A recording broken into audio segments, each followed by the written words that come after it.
नमस्कार दोस्तों, बहुत बहुत स्वागत है आप सभी का टारगेट डिफेंस एकेडमी में, मेरी यानी पीयूष के साथ में। दोस्तों, अक्सर स्टूडेंट से मैं सुनता हूं कि सर मैं पढ़ाई बहुत ज्यादा कर रहा हूं, लेकिन फिर भी जो मॉक टेस्ट मैं दे रहा हूं उसमें मार्क्स नहीं आ रहे हैं। मैं बहुत ज्यादा पढ़ाई कर रहा हूं लेकिन मुझे ऐसा लग नहीं रहा है कि मेरा कुछ तैयार हो रहा है या मेरी तैयारी अच्छी चल रही है, ऐसा फील नहीं होता है।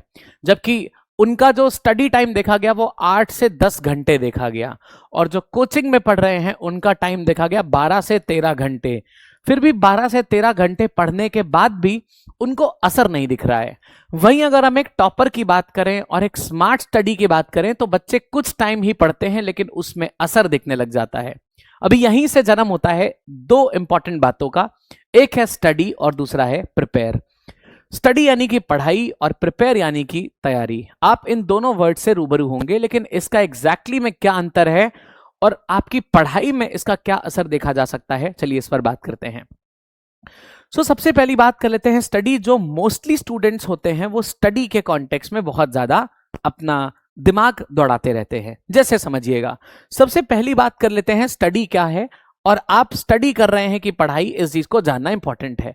जैसे मान लेते हैं मैथ्स की बात कर ली जाए। मान लीजिए मैं मैथ्स में 3 आवर्स में मैथ्स पढ़ता हूं। 3 आवर्स का मतलब हुआ कि 180 मिनट मैंने मैथ्स पढ़ी। 180 मिनट मैंने मैथ्स पढ़ी।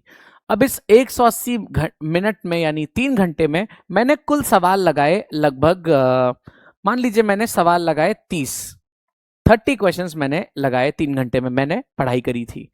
इस हिसाब से लगभग 6 मिनट में आपने एक सवाल को लगाया। आप 3 घंटे बैठे हैं, आपने 6 मिनट में एक सवाल लगाया।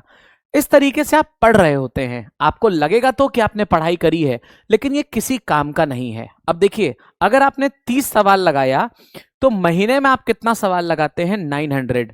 अब यहां पर बात आ जाती है, उन दिनों को छोड़ देते हैं जिस दिन आपका पढ़ने का मन नहीं कर रहा है। तो 900 सवाल आपने महीने भर में लगाया, तब जब आपने एकदम रिजिडली या एकदम सीरियसली बैठकर पढ़ाई की है।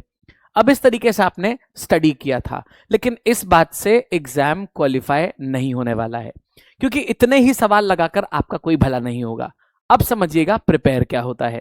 ध्यान से देखिए, प्रिपेयर अगर आपको करना है तो आपको ना इतना ज्यादा टाइम देने की जरूरत नहीं है। मान लेते हैं हमने सिर्फ 2 आवर्स की पढ़ाई करनी है। 2 आवर्स की पढ़ाई करने में मुझे बीच में 2 ब्रेक्स भी मिलेंगे। देखो, 2 आवर्स में मुझे क्या करना है? 10 मिनट का ब्रेक लूंगा मैं एक बार, और फिर 10 मिनट का ब्रेक पढ़ने के बाद में लूंगा। ठीक है, तो कुल मिलाकर मेरे पास में 2 आवर्स का मतलब कितना हुआ? 120 मिनट थे। 120 मिनट में से भी मान लीजिए मैंने 10-10 मिनट के 2 ब्रेक ले लिए बीच बीच में। ठीक है, तो मेरे पास में कुल बचे 100 मिनट, क्योंकि मैंने 20 मिनट का तो ब्रेक ले लिया था।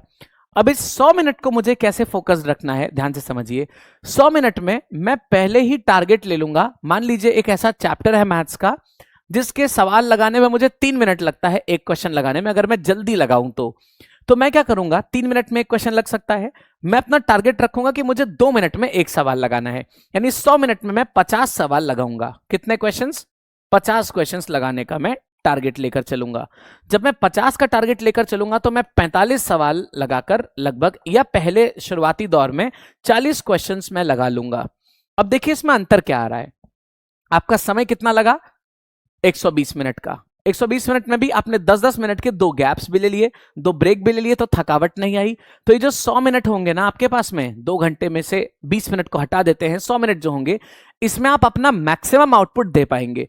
तो ये जो 50 क्वेश्चन आपने टारगेट किया है, ये 40, फिर 42, 45, इस तरह करते करते आप 100 मिनट में 50 क्वेश्चंस लगाने लग जाएंगे। जरा नजर डालते हैं इस डेटा पे। जिधर आप 6 मिनट में एक सवाल लगा रहे थे, ज्यादा समय भी दे रहे थे और प्रोडक्टिविटी भी कम देखने को मिल रही थी।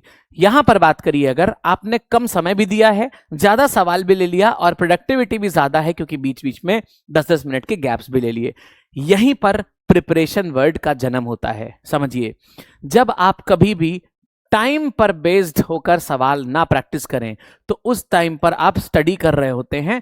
इससे आपका कंपटीशन कभी भी क्वालिफाई नहीं होगा, क्योंकि आप नोटिस करिएगा, हर कंपटीशन आपको समयबद्ध होकर आपसे क्वेश्चंस पूछता है कि भाई इतने ही देर है, इतनी देर में आपको इतने सारे सवाल करने हैं। तो अगर आपने ये टाइम वाली चीज को मिस कर दिया तो दोस्त आप सिर्फ पढ़ते रह जाएंगे, तैयारी आपकी नहीं होगी और बाकी सारा जमाना आपसे आगे निकल जाएगा। तो कुल मिलाकर इस बात में मुझे सिर्फ एक बात आपको कंक्लूड करनी है कि अभी स्टडी करने से बच जाइएगा, अब प्रिपेयर करने के ऊपर लग जाइए, क्योंकि टाइम बाउंड होकर अगर आप तैयारी करेंगे तभी आपकी सारी चीजें सेट होंगी, कम समय में ज्यादा प्रोडक्टिविटी मिलेगी और आप जैसा रिजल्ट चाहते हैं वैसा रिजल्ट भी आपको मिल पाएगा। अगली वीडियो में मैं बात करूंगा कि अगर मेरे पास ढेर सारे सब्जेक्ट्स हैं, जैसे मेरे पास में इंग्लिश है, मेरे पास में हिस्ट्री है एक्सक्यूज मी, मेरे पास में फिजिक्स है, मेरे पास इकोनॉमी है, मेरे पास केमिस्ट्री है, बायोलॉजी है, मेरे पास पॉलिटी है एंड मेरे पास करंट अफेयर्स भी हैं। इतने सारे सब्जेक्ट्स को पढ़ने के लिए, कवर करने के लिए मुझे कितने टाइम का अलोकेशन करना चाहिए? और दूसरी बात, सर इतना सब कुछ है, हम सब कुछ याद कैसे रखें? अगर आप इस बात को जानने में इंटरेस्टेड हैं तो चैनल को सब्सक्राइब जरूर करिए, क्योंकि नेक्स्ट वीडियो में इसी बात पे बनाने वाला हूं। मैथ्स का तो जुगाड़ हो गया पूरा, अब पूरा बाकी जीएटी को आप कैसे कवर अप कर सकते हैं, कम समय में ज्यादा प्रोडक्टिव कैसे रख सकते हैं, इसको याद कैसे रख सकते हैं, इसके लिए वेट करिए दूसरे वीडियो का। डेफिनेटली हम इस पर बात कर रहे होंगे। See you in the next video. All the very best. Thank you and take care guys.